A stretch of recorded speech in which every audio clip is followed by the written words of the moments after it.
నమస్తే అండి, నేను మీ నాగలక్ష్మిని. ఇది వచ్చి మా పెరట్లో పెట్టినటువంటి వాటర్ యాపిల్ ప్లాంట్ అండి. 3 years బ్యాక్ మేము మొక్క నాటడం జరిగింది.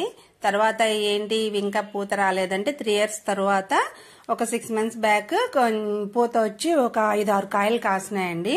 అయితే చాలా పెద్దగా లావుగా సూపర్గా ఉన్నాయండి. అప్పుడు యూట్యూబ్ లో పెట్టాను నేను ఈ కాయల్ని.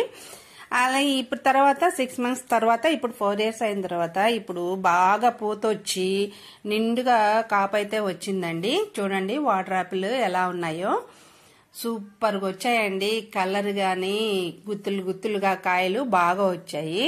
కానీ ఏమవుతుందో తెలియట్లేదండి. రోజు నిద్రలేసేటప్పటికి ఒక 20 కాయలు అలా పడిపోతున్నాయి. అయితే చిన్న చిన్నవి, పెద్దవైతే కాదు.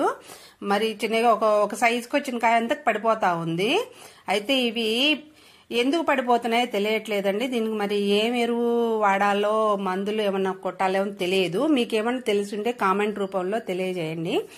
అలాగే చూడండి ఎంత రెడ్గా ఉన్నాయో కాయలు. పండితే అంత ఎరుపు వస్తాయండి. భలే స్వీట్ వస్తుంది. తింటుంటే మాత్రం సూపర్ ఉంటదండి. మంచి తీయగా ఉంటదండి కాయ మాత్రం. చిన్న చెట్టు 3 years బ్యాకే పెట్టింది. చూడండి ఎంత చిన్న చెట్టు. కాపు అయితే భలే కాసిందండి ఈ సంవత్సరం. మాకు బాగా చూస్తే ఆనందంతో ఎంత ఆనందంగా ఉందో. మా ఇంట్లో కాసిన కాయలు కదండి, ఎంత ఆనందంగా ఉంది అసలు. అంత ఎరుపు వస్తేనే స్వీట్ ఉంటుందండి, లేకపోతే మాత్రం కొంచెం చప్పగా ఉన్నాయి. బాగా పెద్దవైపోయి రెడ్ కలర్ వచ్చేసిన తర్వాత బాగుంటున్నాయి. ఇలా ఈ కలర్ ఉన్న కాయ అయితే అంత చప్పగా ఉంటుందండి, అంత రుచిగా లేదు. కానీ ఫుల్ రెడ్గా వచ్చిన కాయలు ఉన్నాయి చూడండి. అసలు ఎంత బాగున్నాయోను.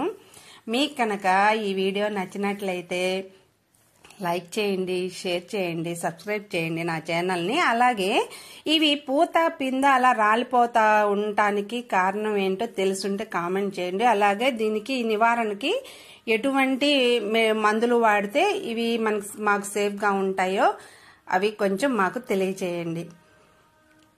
చూడండి కాయలు ఎలా ఉన్నాయో. అయితే చాలా ఆనందంగా ఉందండి. మా ఇంట్లో కాసినటువంటి కాయలు, పైగా చెట్టు నిండా కాపు వచ్చేటప్పటికి. మీకు కనుక నచ్చినట్లయితే లైక్ చేయండి.